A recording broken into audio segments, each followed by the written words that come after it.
तब कथामृतं तप्तजीवनं कविभिरीतं कल्मषापहं श्रवणमंगलम श्रीमद्दत्तं भूरि गृहन्ति ये भूरिदा जनाः।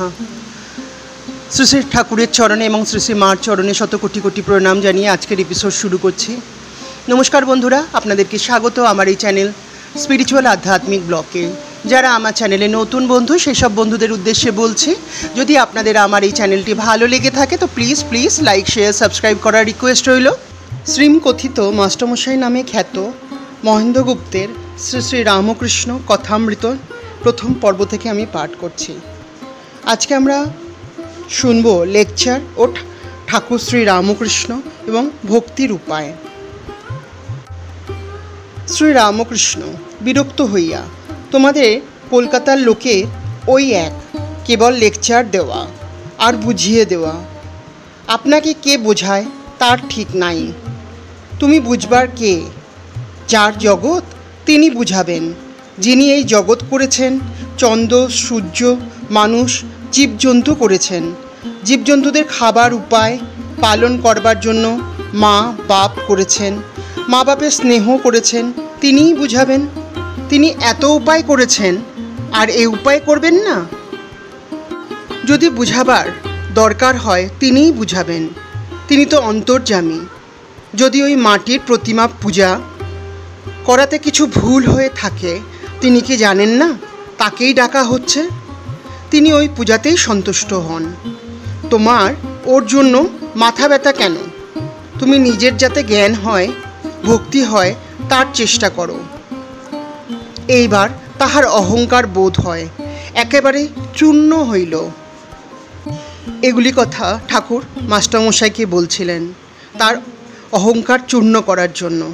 এইবার তাহার অহংকার বোধ হয় একেবারে চূর্ণ হইল। তিনি ভাবিতে লাগিলেন, ইনি যা বলেছেন তা তো ঠিকই। আমার বুঝাতে যাবার কি দরকার? আমি কি ঈশ্বরকে জেনেছি, না আমার তার উপর ভক্তি হয়েছে? আপনি শুতে স্নান পায় না, শঙ্করাকে ডাকে। জানি না, শুনি না, পরকে বুঝাতে যাওয়া বড়ই লজ্জার কথা ও হীনবুদ্ধির কাজ। এ কি অঙ্কশাস্ত্র, না ইতিহাস, না সাহিত্য যে পরকে বুঝাবো? এ যে ঈশ্বর তত্ত্ব। ইনি যা বলেছেন মনে বেশ লাগছে। ঠাকুরের সঙ্গে মাস্টারমশাইয়ের এই প্রথম ও শেষ তর্ক। শ্রী রামকৃষ্ণ এখন বলে উঠলেন, তুমি মাটির প্রতিমা পূজা বলছিলে। যদি মাটিরই হয় সে পূজাতে প্রয়োজন আছে। নানা রকম পূজা ঈশ্বরই আয়োজন করেছেন।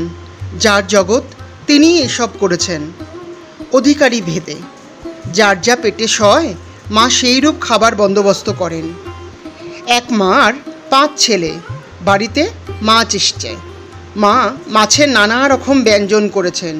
যার যা পেটে সয়, কারোর জন্য মাছের পোলোয়া, কারোর জন্য মাছের অম্বল, মাছের চচ্চড়ি, মাছ ভাজা এইসব করেছেন।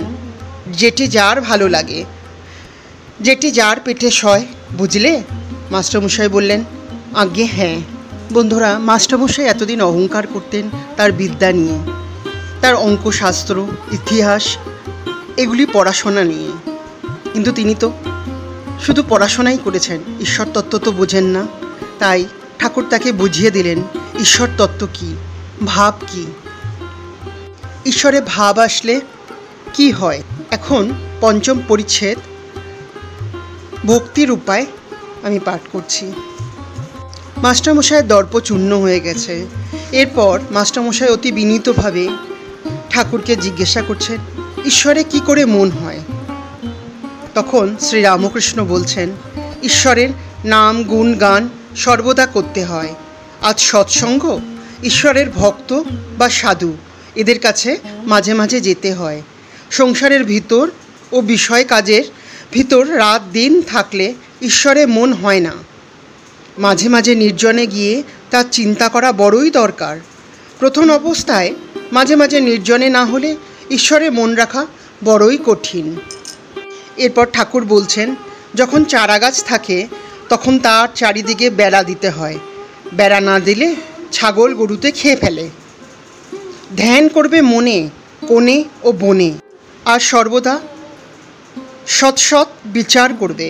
ঈশ্বরই সৎ কিনা নিত্য বস্তু, আর সব অসৎ কিনা অনিত্য, এই বিচার করতে করতে অনিত্য বস্তু মন থেকে ত্যাগ করবে। এরপর মাস্টারমশাই অতি বিনীতভাবে ঠাকুরকে জিজ্ঞাসা করছেন সংসারে কীরকম করে থাকতে হয়। শ্রী রামকৃষ্ণ বলছেন সব কাজ করবে কিন্তু মন ঈশ্বরেতে রাখবে।